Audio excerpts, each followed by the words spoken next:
تخيل معايا رايح تشتري تليفون جديد من أبل ستور وفجأة تلاقي نفسك رهينة. دي حادثة حصلت بجد سنة 2022 في وسط أمستردام. Terrifying hostage situation unfolding in an Apple store in Amsterdam.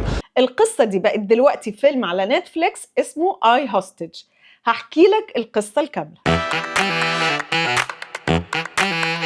في سنة 2022 شاب عنده 27 سنة دخل أبل ستور اللي موجود في ميدان من أشهر الميادين السياحية في أمستردام. دخل مش بس بمسدس، لا ده كمان كان شايل بندقية آلية ولابس لبس جيش مموه شكله زي عسكري داخل حرب ولافف نفسه بقنابل.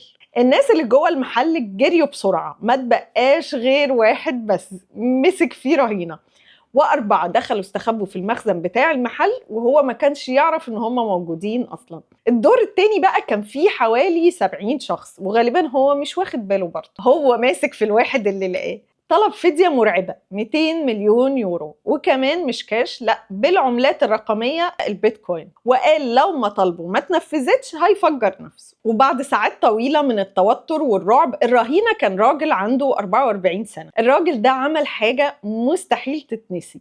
الخاطف طلب مية، فالبوليس استخدم روبوت صغير يبعت له ازازة مية على باب المحل. وهنا الرهينة استغل اللحظة دي وخد بعضه بسرعة وفلق بره المحل. المجرم او الخاطف او الارهابي، مش عارفة نسميه ايه، اتجنن وجري ورا الرهينة بره المحل وهو ماسك السلاح بتاعه. راحت عربية بوليس استغلت اللقطة دي وراحت خبطاه بالعربية، وقع على الارض وبعدها اخدوه على المستشفى وتوفى تاني يوم. طلعت القنابل اللي لافف بيها نفسه اي كلام، مش حقيقية ومش واضح السبب اللي خلاه يعمل كده. الضابط اللي داس المجرم بالعربية اتعمل معاه تحقيق لمدة 2 شهر تقريبا، بس الحمد لله مفيش اي اجراء اتاخد ضده، والرهينة والناس اللي ساعدوهم اتكرموا على شجاعتهم. بس خلاص، دي القصة الحقيقية والفيلم.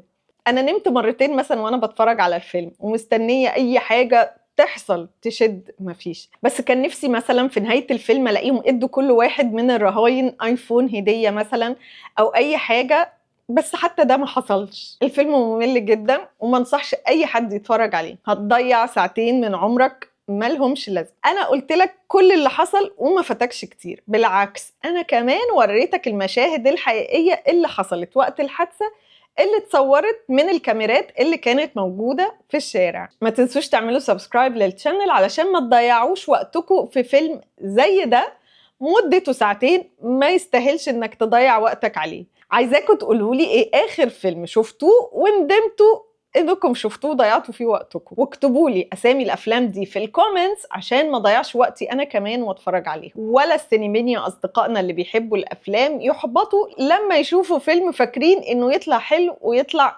فاكس. وكفايه كده عشان اتعب.